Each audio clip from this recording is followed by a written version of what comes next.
Negotiating a free trade agreement between two countries can be tough enough.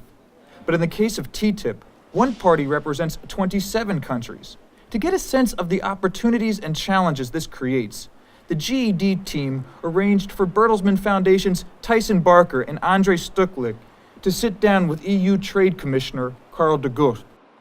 So to begin with, what do you think will be the main benefits of the TTIP for the European economy and especially for the European citizens?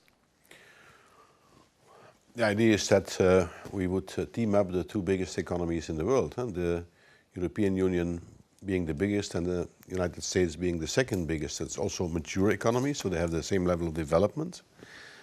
It will certainly facilitate cooperation between European and American companies and make more likely that we invest more in the United States and the United States invests more with us.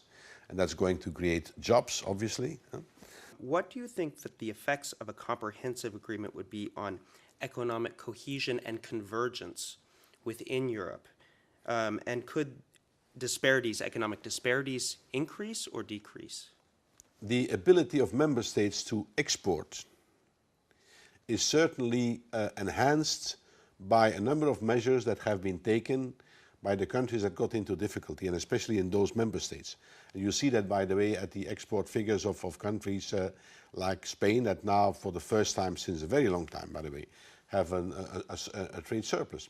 And even when they were almost at the depth of the crisis, nevertheless, Italy was marking a trade surplus. So I believe that the kind of measures that have been very painful, but they have largely contributed to their competitivity. So they are now much better placed, I believe, to be very efficient in trade. So that will help them, and it will also contribute to the convergence between the member states. If they do better, the convergence will be bigger, I believe. What do you think is the political integration impetus or the underlying political integration effect of TTIP in Europe? TTIP, it's of course also happening in an economic environment, but it's also happening in a changing world. And you could ask yourself, why do the Americans agree to have this discussion now and did they not in the past?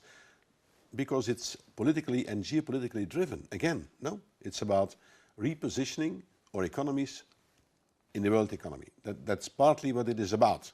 And by the way, if it were not that, you would never get to an agreement, because we should not underestimate the difficulties we are going to face. We'll only be able to face them provided that everybody is aware of this very important political, geostrategical element in it that should help us to overcome a number of problems that we are certainly going to face. In your eyes, do you perceive any global risks or challenges of such an initiative? Our research says that we may estimate or we may assume that to some extent Canada and Mexico, for instance, will be, at least for the time being, relatively losers of the strengthening of a bilateral trade agreement between the US and the European Union. So do you expect any sort of diverted trade effects on these neighbor countries? The biggest trunk of it's about regulations. If you have to do that with 4 partners, then I believe it becomes almost impossible. But clearly, once we have an agreement, we will have to sit around the table with Canada and with Mexico, and we have already told that very clearly. We will have to. It's important for everybody that we reach an early agreement. Now, we are not going to reach an early agreement if we are to multiply the partners. Then you can forget about it. But I realize that, yes, this will have an effect.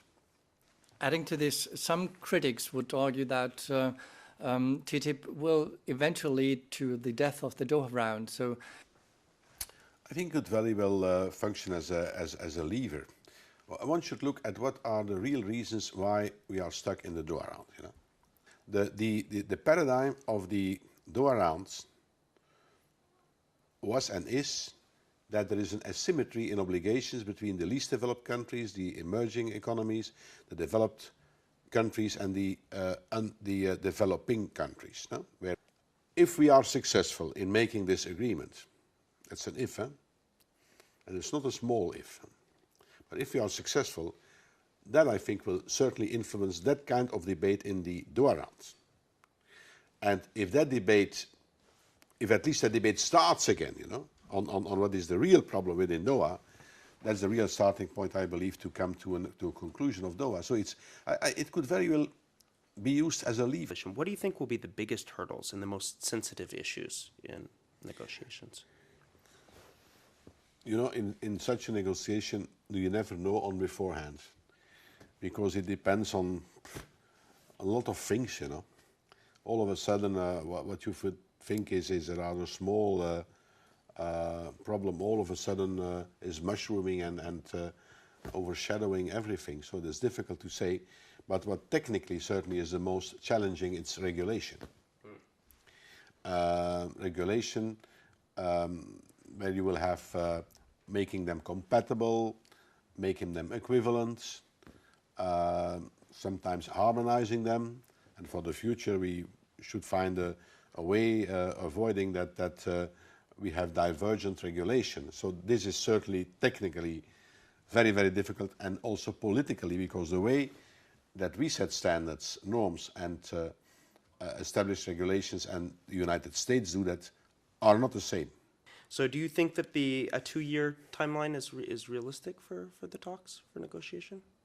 It's very difficult to predict, but we are starting those negotiations with that ambition, because if you really are convinced that it could be a major contribution to getting us out of the crisis, okay, then you shouldn't work at it 5 years, huh? No? Then you better do it as quickly as possible. Huh? Commissioner de Gucht, thank you so much for your time. Thank you.